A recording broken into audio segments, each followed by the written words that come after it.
Okay. आज हमारा rule है टू टू 244। ठीक है। तो रूल 244 हम डिस्कस करेंगे। इसमें सुपरफ्लुअस सेंटेंसेस की हम बात करेंगे। तो देख लीजिए, इसमें कुछ हम ऐसे पेयर ऑफ वर्ड को हम डिस्कस करेंगे जो एक दूसरे के साथ आते हैं, पेयर फॉर्म में आते हैं। ठीक है। तो आपने याद रखने, एग्जामिनर इसमें थोड़ा टिक से करके देता है। देख लीजिए, एज सुन एज के साथ देन का यूज नहीं करते हैं। ठीक है।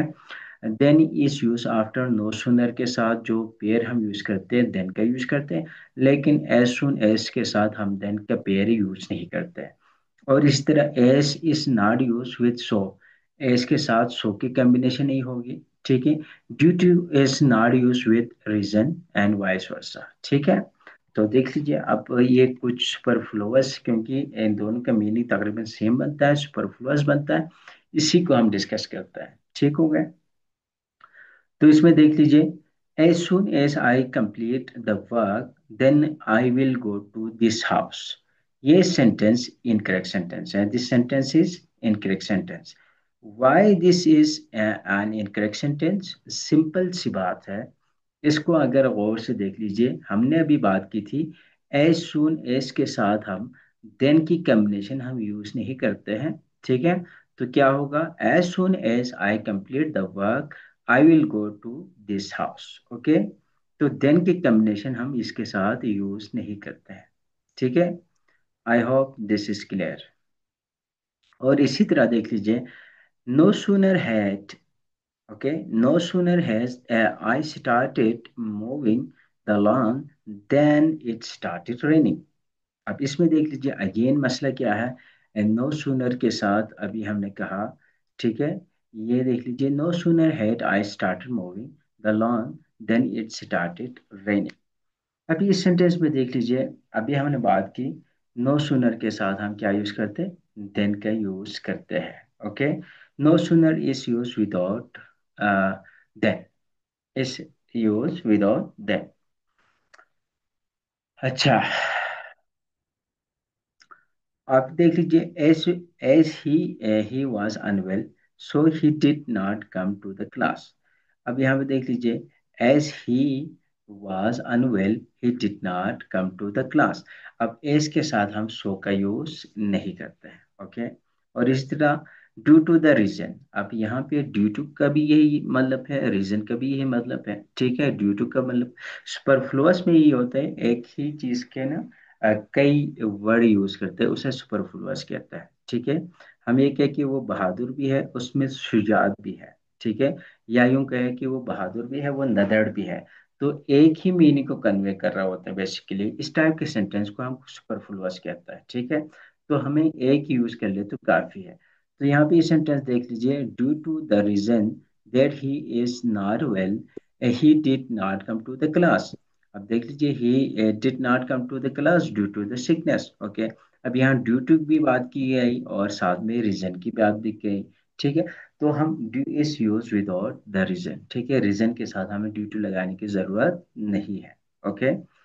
तो ये चंद बातें याद रखनी है आपने। ठीक है। अच्छा। इसमें हम सुपरफ्लुअस सेंटेंसेस की बात की, तो कुछ कॉम्बिनेशन की हमने बात की। अब यहाँ पे रूल 245 ये इंपॉर्टेंट है प्रेपोजिशन के हवाले से। ठीक है। तो ये वर्ड जो डाई है ना, ठीक है, इसके कई मीनिंग है और इसको कई कंटेक्स्ट में यूज करते हैं। इसके साथ बहुत सारे प्रपोजिशन आते हैं। ठीक है। तो इनको जरा गौर से देख लो आप। ठीक है। तो डाई का मतलब आपको पता है बेसिकली, ठीक है, लेकिन डाई ऑफ भी होता है, डाई फ्रॉम भी होता है। ओके। अब इन दोनों में क्या डिफरेंट है, we will try to understand. देख लीजिए, we use either preposition of or from with the word die. ठीक है। तो दोनों का यूज कर सकते हैं, लेकिन दोनों का मीनिंग क्या होगा, समहाउ डिफरेंट होगा। ठीक है। डाई ऑफ यूज करते हैं व्हेन रिलेटेड टू डिजीज, अगर वो किसी बीमारी से इंतकाल कर जाए, ठीक है, या वफात पा जाए, तो हम डाई के साथ क्या यूज करेंगे, डाई के साथ हम यूज करते हैं डाई ऑफ। ओके। और वी यूज डायफ्राम, डायफ्राम हम कब यूज करेंगे, जब हम उसकी रीजन बता रहे होंगे। ठीक है। जब हम उसके रीजन बता रहे होंगे, जैसे कि देख लीजिए, she died from a work. ठीक है। तो देख लीजिए रीजन आप बता रहे हैं, ठीक है, ये बीमारी तो नहीं है, कोई रीजन है, ठीक है। और वाक हो गए, तो इसके साथ हम क्या यूज करते हैं, डायफ्राम का यूज करते हैं। और इस तरह ही डाइट ऑफ कैंसर होगा, डाइट फ्रॉम कैंसर नहीं होंगे, ठीक है। डाइट ऑफ कैंसर होंगे, डाइट फ्रॉम कैंसर नहीं होगा। तो डिजीज के साथ हम क्या यूज करते हैं, ऑफ का यूज करते हैं। He died of tuberculosis, okay, TB से वो मर गए या इंतकाल कर गए, ठीक है। तो यहाँ पे डाई ऑफ का यूज करते हैं। तो यहाँ पे हमने एक चीज हमने ये सीखा कि डाई के साथ ऑफ भी पॉसिबल है, फ्रॉम भी पॉसिबल है। जब हम रीजन बता रहे होंगे तब हम फ्रॉम का यूज करते हैं, और जब हम डिजीज की बात करेंगे तो हम ऑफ का यूज करते हैं, ओके। और इसी तरह trees are dying from acidic rain, acid rain, okay, from again देख लीजिए रीजन बता रही है, कोई बीमारी तो नहीं है, ओके। और ये 246 इम्पोर्टेंट है, और ये आई थिंक किसी जमाने में इससे रिलेटेड क्वेश्चन आया था, ठीक है। किसी भी आई थिंक पीपीएससी का क्वेश्चन था या एफपीएससी का क्वेश्चन था, बिल्कुल आपके पास है। और ये पेयर ऑफ द वर्ड में भी आपसे पूछा हो जाता है कि बिसाइड और बिसाइड्स को सेंटेंस में यूज करते हैं। तो इन दोनों में क्या डिफरेंस है, इसको भी हम समझते हैं। बिसाइड देख लीजिए, ये प्रेपोजिशन है, जिसका मतलब क्या है, एट अ साइड या नेक्स्ट टू। हम उर्दू में क्या कहते हैं, साथ साथ, ठीक है, साथ साथ। इसका मीनिंग यूं बनता है बिसाइड, जिसके साथ एस ना हो। लेकिन बिसाइड्स, ठीक है, स्पेलिंग को और से देख लीजिए, इसके साथ एस हम लास्ट में यूज करते हैं। ये क्या है, लिंकिंग एडवर्ब है। और इसका मीनिंग क्या होता है, इन एडिशन टू या आल्सो। हम उर्दू में इसको क्या मीनिंग बनता है, इसके अलावा, ठीक है, इसके अलावा। बिसाइड्स का मतलब है इसके अलावा। और ये बिसाइड क्या है, साथ साथ। तो ये प्रपोजिशन के तौर पर यूज करते हैं, ये लिंकिंग एडवर्ब के तौर पर यूज करते हैं। अब कुछ एग्जांपल देखते हैं। Come and sit here beside में, ठीक है। अब देख लीजिए इस बिसाइड का मतलब क्या है, नेक्स्ट टू में, ठीक है, या मेरे साथ साथ। She knelt down beside the child, ठीक है, बच्चे के साथ वो नेल डाउन हो गई, ठीक है, हुए। और इस तरह do you play other sports beside basketball, ठीक है, बास्केटबॉल तो आप खेलते ही खेलते हैं, उसके अलावा, ठीक है, उसके अलावा भी कोई गेम आप करते हैं, ठीक है। तो यहाँ पे बिसाइड्स ये है, इसका मतलब ये है बिसाइड्स। अब ये besides being a doctor, he is also an actor. वो डॉक्टर होने के अलावा, ठीक है, डॉक्टर तो है ही वो, लेकिन उसके अलावा वो क्या है, वो एक एक्टर भी है। तो ये बिसाइड और बिसाइड्स का भी डिफरेंट आपको पता होना चाहिए, ठीक है। तो ये भी एक दफा एग्जाम में आया है, देख लीजिए एग्जाम में कुछ भी आ सकता है। इसी वजह से हम डिटेल तरीके से चीजों को वन बाय वन डिस्कस भी कर रहे हैं, ओके। अब रूल 247 में कुछ हम ऐसे एडवर्ब की बात करेंगे, जनरली एट डिफरेंट पोजीशन। अब सबसे पहले हम रूल 247 से ऑनवर्ड हम एडवर्ब्स की बात करेंगे। इसमें हम पहली चीज हम देखेंगे, जो एडवर्ब है वो हम कौन से position we have to place where, okay. We place an adverb generally at three different positions in the sentence: starting of the sentence, between the helping verb and the main verb, at the end, ठीक है। इन तीनों position पे we can place adverb, ठीक है। लेकिन adverb can never be placed between the main verb and the object, ठीक है, main verb और object के दरमियान नहीं आएंगे। अब एग्जांपल देख लीजिए, he comes to my house, he comes often to my house, ठीक है। अब देख लीजिए ये इनकरेक्ट है, इसका रीजन क्या है, come is the main verb, और ऑफन क्या है, एडवर्ब है, तो पोजीशन इसकी क्या है, इनकरेक्ट है, ओके। तो ही often comes to my home, this is the correct verb. यानी मेन वर्ब के फौरन बाद और ऑब्जेक्ट से पहले हम एडवर्ब का यूज नहीं करते हैं। सो देख लीजिए यहाँ पे क्या है, ऑफन क्या है, ऑफ्टन भी पढ़ते हैं, इसको ऑफन भी पढ़ते हैं, ठीक है, दोनों करेक्ट है। तो यहाँ पे मेन वर्ब के फौरन बाद आए तो ये क्या है, इसकी पोजीशन करेक्ट नहीं है। सो मेन वर्ब के फौरन बाद हम यूजुअली यूज नहीं करते हैं। So he often comes to my house, ठीक है। तो मेन वर्ब यहाँ पे कम्स है, तो उसके फौरन बाद नहीं, उससे पहले हाँ आप यूज कर सकते हैं, उसके बाद भी आप यूज कर सकते हैं। नेक्स्ट वन देख लीजिए, he tells always the truth, ठीक है। अब इसमें भी देख लीजिए always is an adverb, tell is the main verb, so wrong position here. तो क्या होगा, simply he always tells the truth. Okay, तो देख लीजिए, ऑलवेज टेल द ट्रूथ और टेल्स ऑलवेज द ट्रूथ, ये बस कुछ भी फर्क नहीं है, जस्ट आपको पता होना चाहिए कि एडवर्ब की प्लेसमेंट कहाँ पे होंगी। ओके, और इसी तरह सडनली द फोन रिंग, ठीक है, एडवर्ब पहले भी आ सकते हैं। ठीक है, सडनली क्या है, एडवर्ब है, तो उससे पहले आप लगा सकते हैं। और इसी तरह he was probably late for the interview, यह भी क्या है, प्रोबेबली का यूज किया है, ये भी एडवर्ब है, तो ए बीच में भी आ सकता है, सेंटर में भी आ सकता है। ओके, तो यहाँ पे सिर्फ एक कंडीशन आपने याद रखनी है, तो मेन वर्ब के फौरन बाद हम यूज नहीं करते हैं एडवर्ब को। अच्छा, लेकिन एक एक्सेप्शन याद रख लीजिए, adverb too even can be place anywhere in a sentence, ये दोनों किसी भी जगह पे आ सकते हैं किसी भी सेंटेंस में। ओके, अब रूल 248 में हम मल्टीपल एडवर्ब यूज करते हैं सेंटेंस में। देख लीजिए, अगर एक ही सेंटेंस में कई एडवर्ब है तो उसको हम कैसे करेंगे। ठीक है, इसके लिए दो टेक्निक हैं। ओके, दो टेक्निक है। पहले टेक्निक, अगर ये सिर्फ तीन एडवर्ब गिवन है तो उसके लिए हम एमपीटी ऑर्डर का यूज करेंगे। ठीक है, अगर एक ही सेंटेंस में आपके एक से ज्यादा एडवर्ब है तो हमारे पास एक टेक्निक है, उसे हम एमपीटी ऑर्डर कहते हैं। ठीक है, यानी सबसे पहले हम मैनर, एडवर्ब मैनर को लिखेंगे, फिर अगर एडवर्ब ऑफ प्लेस है तो उसको लिखेंगे, फिर एडवर्ब ऑफ टाइम को लिखेंगे। ठीक है, तो ये हम यूज करते हैं टेक्निकली। ओके, तो ये प्लेसमेंट हम यूज करते हैं, ये ऑर्डर हम फॉलो करते हैं जब हमारे सेंटेंस में एक से ज्यादा एडवर्ब हो। ठीक है, तो देख लीजिए, अगर हमारे पास ये तीन हो, for example, I walk slowly yesterday, I walk slowly yesterday, अब देख लीजिए ये सेंटेंस इनकरेक्ट है।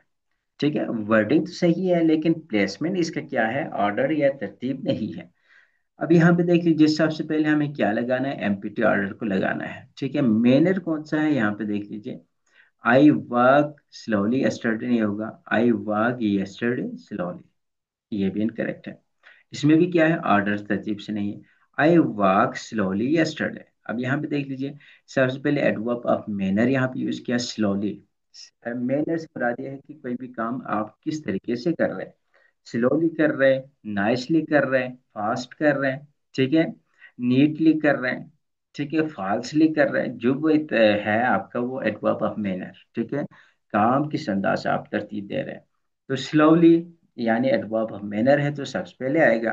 ठीक है, और यस्टरडे क्या है, एडवर्ब ऑफ टाइम है, उसके बाद टाइम है, क्योंकि यहाँ पे एडवर्ब ऑफ प्लेस नहीं है, तो ये दोनों ही एडवर्ब हमारे पास थे, एडवर्ब ऑफ टाइम और एडवर्ब प्लेस। तो याद रख लीजिए, एमपीटी ऑर्डर को आपने फॉलो करना है। सबसे पहले आपने एडवर्ब ऑफ मैनर को लिखना है, फिर एडवर्ब ऑफ प्लेस है तो प्लेस लिख लीजिए, और लास्ट में एडवर्ब ऑफ टाइम आएगा। ठीक है, अब ये देख लीजिए, I have run quickly down to the street each morning after breakfast. ठीक है, अब ये देख लीजिए, पूरा एक यहाँ पे एमपीटी फार्मूला यूज किया है हमने, ऑर्डर को यूज किया। सबसे पहले क्विकली आया, जो कि क्या है, एडवर्ब ऑफ मैनर है। ठीक है, down to the street, okay, to the street क्या है, एडवर्ब ऑफ प्लेस है। और ईच मॉर्निंग आफ्टर ब्रेकफास्ट क्या हो गए, ये एडवर्ब ऑफ टाइम हो गया। ठीक है, मॉर्निंग क्या हो गया, एडवर्ब ऑफ टाइम। तो देख लीजिए, एमपीटी को हमने फॉलो किया, सबसे पहले एडवर्ब ऑफ मैनर, उसके बाद adverb of place and adverb of time last में आ गया। ठीक है, तो आई होप यहाँ तक चीजें क्लियर होगी, कोई कंफ्यूजन है तो मुझे बता दीजिए। ठीक है, तो आपने ये सीखा कि यहाँ पे इस रूल में कि आपने करना क्या है, आपने ये सीखा इस रूल में, इस रूल को फॉलो करते हुए हमें पता चला कि अगर हमारे सेंटेंस में एक से ज्यादा एडवर्ब है तो हमने करना क्या है। Now we are going to discuss rule 249। ठीक है, रूल 249 को हम डिस्कस करेंगे। रूल 249 में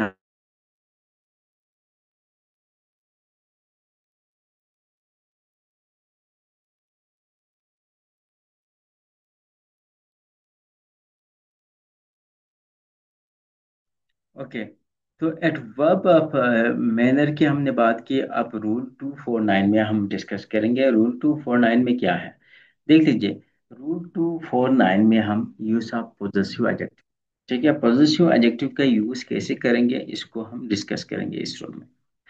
आपको पता है पॉजेसिव एडजेक्टिव क्या है? पॉजेसिव एडजेक्टिव ऐसा एडजेक्टिव को कहते हैं, ठीक है, जो पोजेशन को शो करता है, यानी मिल्कियत को शो करता है, ठीक है, सेंस ऑफ बिलोंगिंग को शो करता है, किसी बंदे की मिल्कियत को शो करता है, उसे हम पॉजेसिव एडजेक्टिव कहते हैं, ठीक है।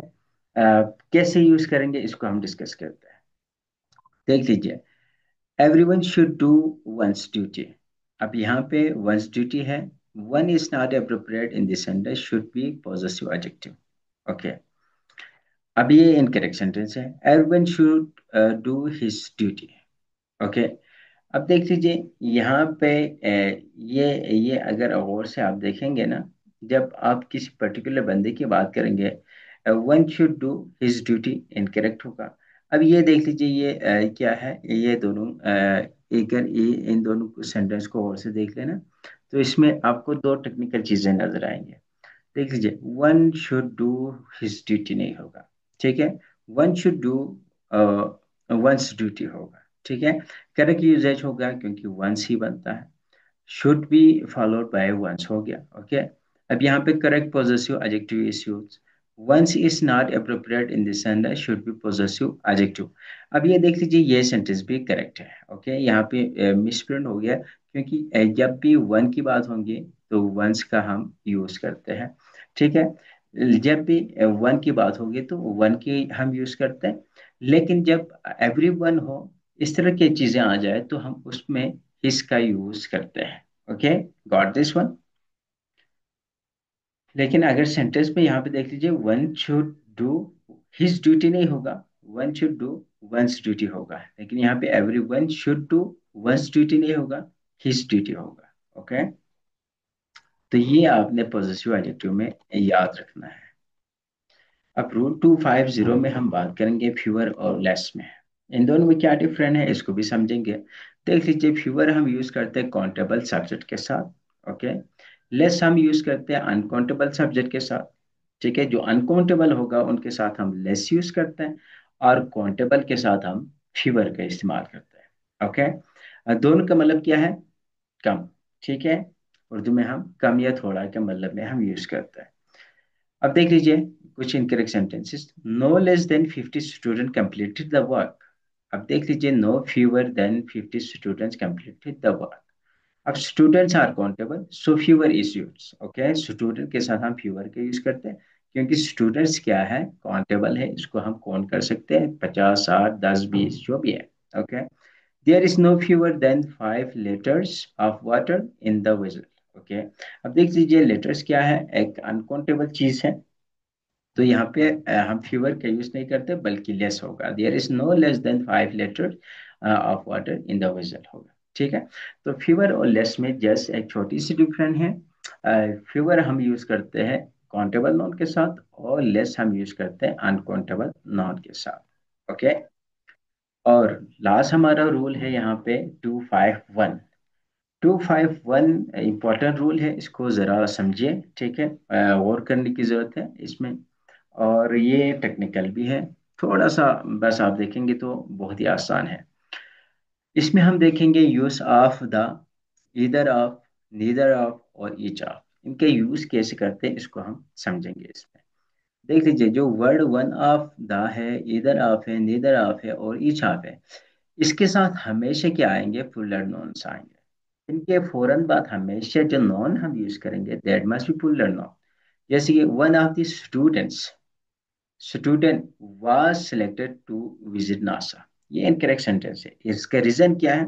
हमने बात की वन ऑफ द के बाद हमेशा हम प्लूरल यूज करेंगे। यहाँ पे देख लीजिए, स्टूडेंट है, स्टूडेंट नहीं होगा, वन ऑफ द स्टूडेंट्स होगा, लेकिन हम जो वर्ब यूज करेंगे वो सिंगुलर होगा, क्योंकि वन की बात की है। One of the students was selected to visit NASA होगा, वर नहीं आएगा, नहीं आएगा, क्योंकि सब्जेक्ट हमारा क्या है, वन है, ठीक है। लेकिन वन ऑफ के बाद जो नॉन हम यूज करेंगे वो दैट मस्ट बी पुलर। और इसी तरह a person can turn on either the light of the either of the light bulb. अब देख लीजिए, a person can turn either of the light bulbs. Okay, तो देख लीजिए, इधर इधर ऑफ के साथ भी हम क्या यूज करते हैं, फुलर नॉन यूज करते हैं।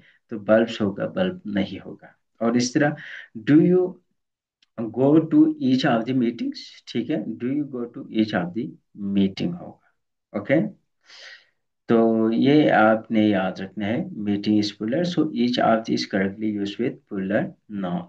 ओके, तो यहाँ तक हमने चीज से कुछ बुनियादी चीजें हमने टच किया, और लास्ट ये रूल करेंगे, उसके बाद हम क्लास को वाइंड अप करते हैं।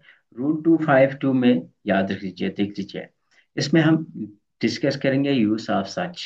सच को कैसे हम यूज करेंगे, देख लीजिए, ही is such a person that you mention. Okay, he is such a person as you mentioned. Use as to connect, not that. ठीक है, सच के साथ हम क्या यूज करते हैं, एस का यूज करते हैं, देट का यूज नहीं करते। Okay, he is such a person as you mention. Okay, such a book as this is referred by a teacher. Such a book as this is referred by a teacher. Okay, तो यहाँ पे सच के साथ हम कौन सी combination use करते हैं, सच के साथ एज की कॉम्बिनेशन हम यूज करते हैं। आई होप यहाँ तक चीजें क्लियर होंगे। और ये 2 5 से तो और भी आसान है। अदर और अदरवाइज में क्या फर्क है, ठीक है, other and otherwise are always followed by then, इनके साथ देन का यूज करते हैं। He wants nothing but to have their honour. Okay, okay, ठीक हो गया। I was nothing else but sheer madness. So correct use but after else, correct use but after else, ठीक हो गया। तो इंशाल्लाह कल हम यहाँ से ऑनवर्ड डिस्कस करेंगे। यहाँ तक आपकी कोई क्वेरी है, कोई सवाल है, तो you can share your question, your query. कोई सवाल किसी बच्चे का, so kindly let me know. किसी का सवाल है, कोई भी कंफ्यूजन है, तो let me know please. Any question?